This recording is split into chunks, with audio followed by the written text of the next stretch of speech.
Greetings, digital nomads of the world. Boy, has it been a long time since we've last talked. Welcome back to Game & Vlog.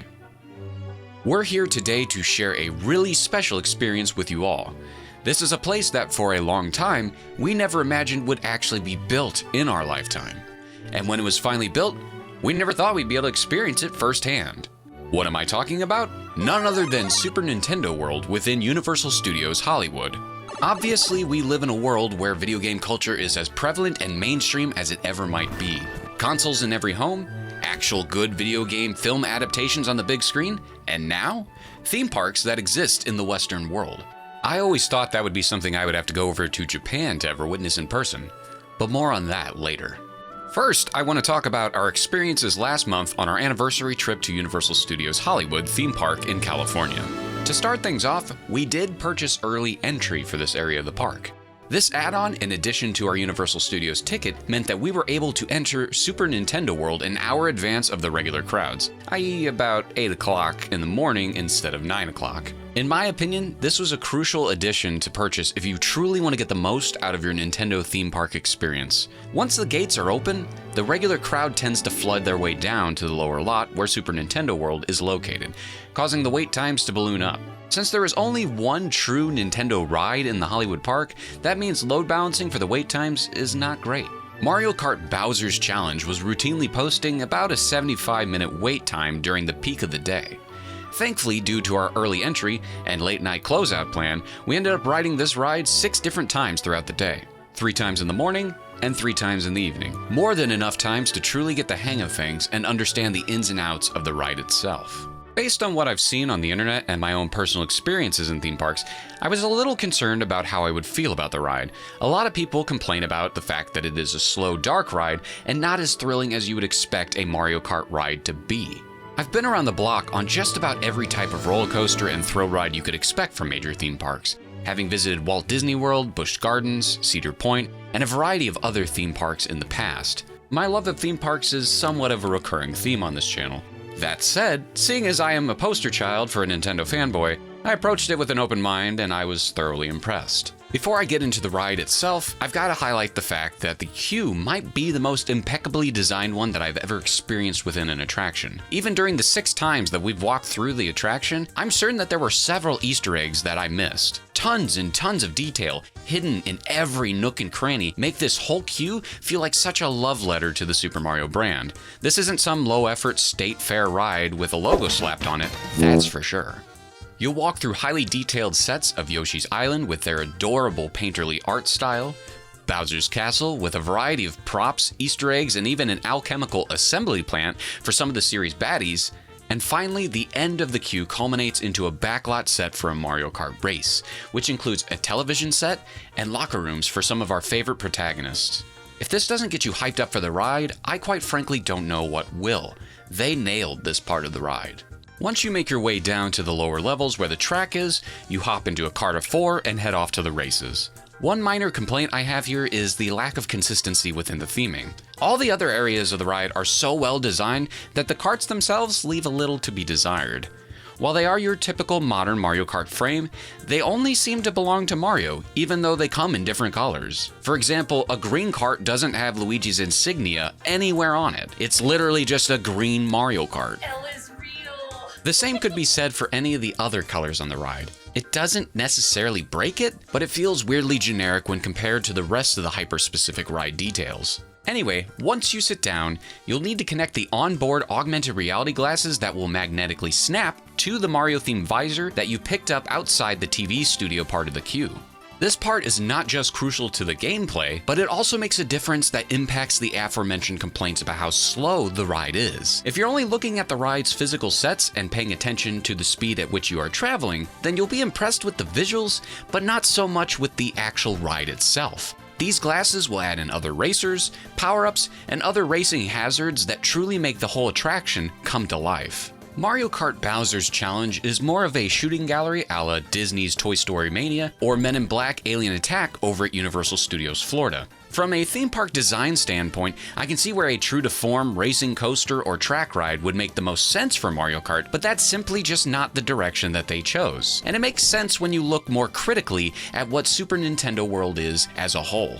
The gamification of the park itself is ultimately what makes the area so unique, and the ride itself helps play into that in a big way. Throughout the course of the ride, your goal is to collect Koopa shells and toss them at Bowser and his Koopalings with your AR goggles in order to rack up coins and win the game. I know that's not how you typically would win Mario Kart, but for this ride, it is purely points-based. You don't actually control your fate regarding the performance of the race itself, as this is a self-driving Mario Kart, but you do get small interactions where you need to turn your wheel to drift in order to improve your immersion and earn points. Drifting on time will add coins to your total score for each second you hold the wheel in the correct direction. In the end, however, the kart is pre-programmed to spin and drive itself throughout the race, so it's more like the fake steering wheel your parents would put in the car whenever you were a kid. But with the number of things you'll be seeing with your augmented reality glasses, the whole experience culminates into a complete sensory overload. You'll probably spend most of your first few rounds just trying to absorb what is even happening and getting a grasp on the controls. It's an exciting dash of madness and chaos. I didn't even actually realize how physically slow the ride was due to the amount of things happening within the headset. The whole thing was a blast. That said, I won't pretend that the technology is perfect. The augmented reality effect is not flawless. The aiming system is a bit touchy as it's all controlled through line of sight, which is great in theory, but only decent in execution. My biggest complaint, however, is the narrow field of view you're restricted to. With the sheer amount of things happening during the game, you're constantly forced to look through a viewport that only encompasses about a third of your eyesight, which means you have to physically move your whole head in order to reposition the AR set and see things from different angles. Peripheral views are pretty much useless, which will compound the challenge of finding some of the hidden blocks. If you don't look at the right time or even at the right angle, you'll likely miss something. It took Helen and I until probably about ride 4 or 5 later that evening to start locating these hidden items and Easter eggs scattered throughout the ride. That said, this prop hunt encourages repeat rides.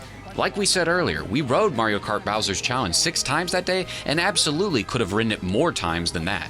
Overall, I really enjoyed it. But I also went all out on Super Nintendo World as a cohesive experience, and not wanting to miss anything, went all out by doing absolutely everything this park had to offer. We spent from 8 a.m. to about noon just in this part of the park, and then we came back at 7 p.m. that evening and stayed at Super Nintendo World until the park closed. During the middle of the day, when wait times at Super Nintendo World were the highest, we branched out to the other, less busy sections of Universal Studios Hollywood. This leads to the very divisive argument about Super Nintendo World that has made the area seem, to some visitors, like a giant cash grab, much of which I don't entirely disagree with. Prior to visiting Super Nintendo World, you're heavily encouraged to do 2 things. Number 1 is to download the Universal Studios Hollywood app to access the specific section dedicated just to Super Nintendo World. The second task is to sink in some extra money on top of your entry costs and buy a power-up band, which can charge you at the very least an extra $40 or so per person. While you can still interact with some of the park, sans power-up band, if you want to access all of the in-app unlockables and save your park accomplishments, the power bands are a must.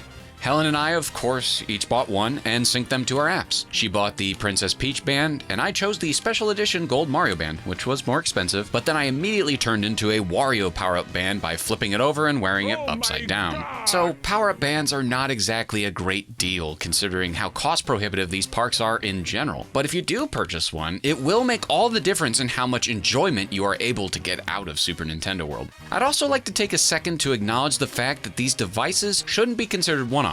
They run off an NFC connection that eliminates the need for batteries, meaning that they should be able to carry on indefinitely. They can also be used at any of the other Super Nintendo World locations, so in theory, you can take your power-up band to Hollywood, Orlando, Osaka, or Singapore with no interference.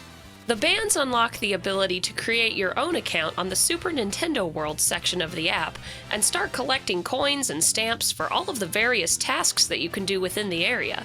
Some of the features on the app can include completing specific challenges, interacting with certain characters, or just playing with the various question blocks all over the park. Believe it or not, all of these little in-park features do ultimately tie together with an overarching plot.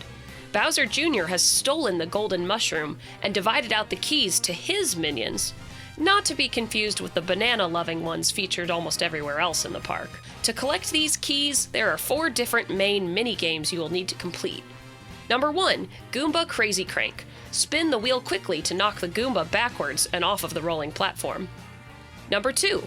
Koopa Troopa Power Punch. Time to hit on a POW block perfectly to send a shell up the pipe and hit the Koopa Troopa walking on the ledge above. Number 3. Piranha Plant Nap Mishap. Work with another to quiet a piranha plant by hitting the alarm clocks at the right time. This one was my favorite. And number 4, Thwomp Panel Panic. Quickly tap the colored tiles to match the colors before a thwomp crushes them. Working together with a partner will definitely help you beat both the Piranha Plant and the Thwomp Panel challenges. Once you've completed all 4 challenges, you can take on Bowser Jr. in his own minigame where your shadow is projected onto a wall in a fun but chaotic augmented reality game.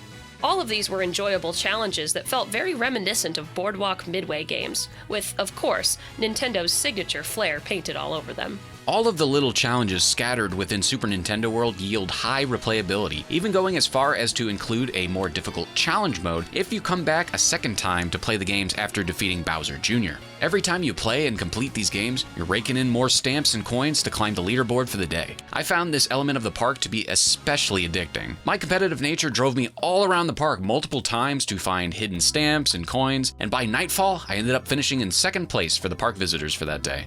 Helen also wanted me to add that she came in 15th for our day, which made her very excited. Amongst all of your point building options, riding Mario Kart is 100% the best way to add to your overall score. We saw ourselves really start to climb the leaderboard after our late night Mario Kart bender.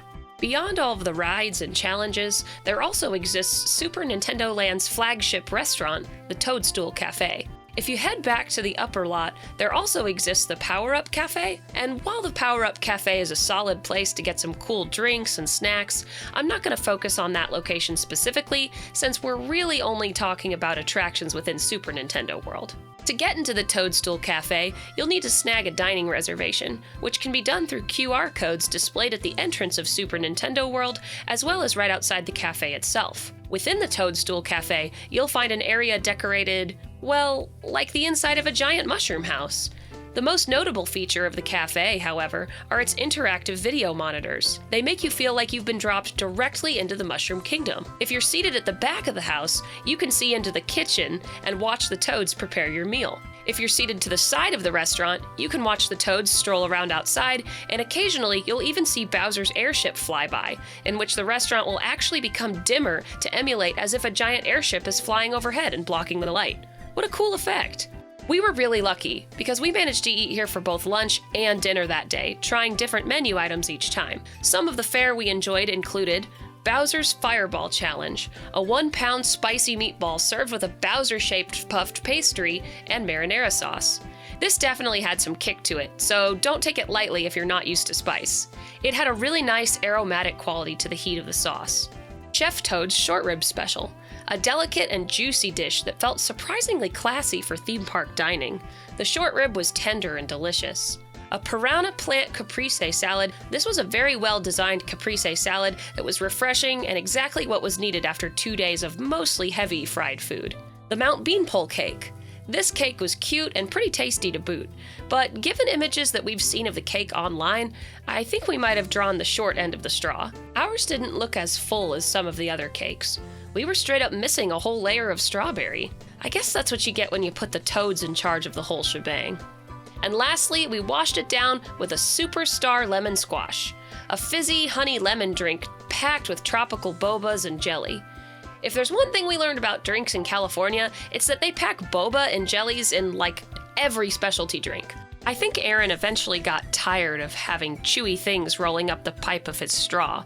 I, on the other hand, really enjoyed that. I really like having something to chew as I sip the drink. Overall, we'd rate the Toadstool Cafe as a great, albeit expensive experience. The cafe really helped immerse us within Super Nintendo World. Additionally, it gave us a place to relax and recharge, and it fed us some unique dining options while we were at it. It's maybe not as high on our preference list as something like eating out at Galaxy's Edge, but it's definitely still at the top end of our favorite theme park dining experiences. But we also love the Super Mario franchise, so again, we might be a little biased. If you're a Nintendo enthusiast, you'll definitely want to make sure you eat at Toadstool, but for more casual theme park goers, it might not be worth the time or money. And I think that about covers the whole experience. Universal Studios Hollywood has the smallest iteration of Super Nintendo World at this time, with the Osaka location in Japan already expanded to include the Donkey Kong Country section of the park. Additionally, Orlando's Epic Universe has added both the Super Nintendo World and Donkey Kong Country areas to their upcoming launch plans slated for the summer of 2025. Overall, we had a great time exploring Super Nintendo World Hollywood. As of the publishing of this video in late 2024, the only Super Nintendo World location in the United States is the one located in Hollywood, California.